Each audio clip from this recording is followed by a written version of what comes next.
Yeah, I mean, we went out of our way to not be like a big budget Hollywood special effects movie.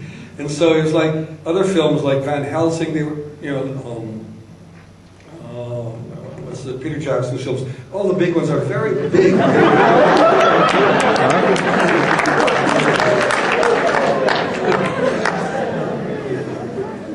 I like the first Lord of the Rings a lot. That was quite brilliant. Then afterwards, our heroes never got hurt, and I thought that was strange. You fight 10,000 orcs and you don't even get a bloody nose? Come on. Anyway, rather than trying to compete on that level of big spectacle, we tried to keep everything much smaller. Just, to me, the way fairy tales were. They were always much smaller. They're close to home. They're about children. And so we brought the scale of everything way, way down. And I think it's very different than other films. And I think in some cases in Hollywood, I think a lot of critics didn't like it because it wasn't like the other films. I'm actually trying to do something quite different, but spend Hollywood's money without them knowing that I'm doing something different. Thank you.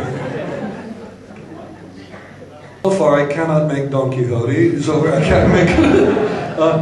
all the projects that I'm trying to do are the ones at the moment, I cannot, and I do want to do. I sort of went through all my files and gathered all the scripts that I've written over the many years, and I'm now trying to get any one of them happening at the moment. So I do have to eventually make Don Quixote. I have to, just because it's an absurd thing to do. It's ridiculous, it's stupid, but that's why I have to do it.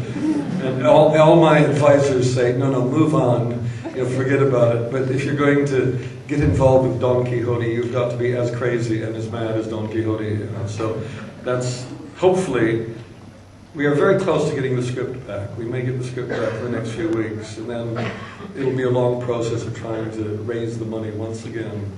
So, we'll see.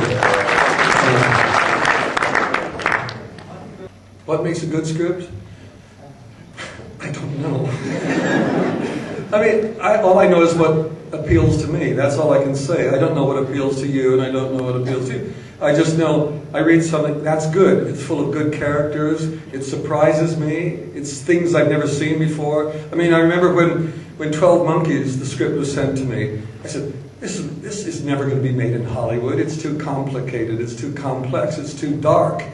And that was part of the fun of making it, just to show that you can do those kinds of movies. And the even greater fun was that it was a big success. So that confuses Hollywood. I think that's the job. In Python, we used to have a sketch called Confuse a Cat. And I kind of now want to confuse an executive. That's all I want to do in life. Because all the executives out there seem to be very clear about what is and isn't, what is good, what is bad, what works, what doesn't work.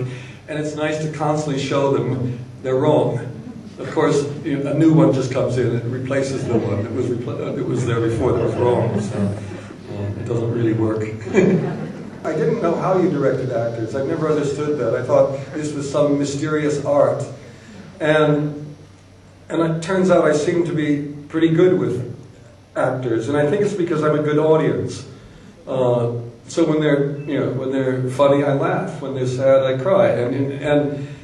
But the big trick is to choose the right actors. That's the key to it. Because I don't really direct. I'm very careful about who I choose to work with. And so number one, they've got to be people I like, people I respect, people who are talented. And then I've been lucky with, in the case of, say, Bruce Willis. Bruce was at a point in his career that he wanted to show that he was a really serious actor. And so when we were talking about 12 Monkeys, his name came up, and I had met him a year before, and I quite liked him. I think he's an interesting character. And so when the idea of Bruce playing that part came up, I said, well, let's meet him. And so we went to New York, and I said, listen, Bruce, I don't want Bruce Willis superstar. I want you as an actor to come, and you can't bring your entourage. You come alone. You come with nothing. And then we'll play and see what happens. And he wanted to do that. So he was in the right frame of mind, so I was lucky to get him. Brad Pitt. Brad Pitt actually came to me for that part because He had just made Legends of the Fall, long, beautiful hair, and he was gorgeous. And he wanted to escape from that, because it's a terrible trap for an actor to just be a pretty face. And so it was his idea for the terrible hair, and it's his idea for the funny eye. That was his idea, so I was just lucky to get him at the right point in his career. So that's kind of how it works. Johnny Depp, people like Jeff Bridges and Johnny, Heath Ledger and Grimm. You've seen Brokeback Mountain, and you've seen that. The same guy. Those performances are so 180 degrees apart. He's a great actor. I really think Heath is extraordinary. And he came on Brothers Grimm, and I met him, and we were talking, and he was nervous. He was sitting there doing things.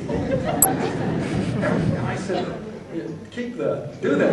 That's really good. And so that's about my extent of directing Heath. And with Bruce in 12 Monkeys, I said 3 things. What was it? Because he had that eye thing. He does this steely eye thing. And I said, no, you can't do that. And then he does another thing with his mouth that I hate. I said, you can't do that. And that was my direction. So.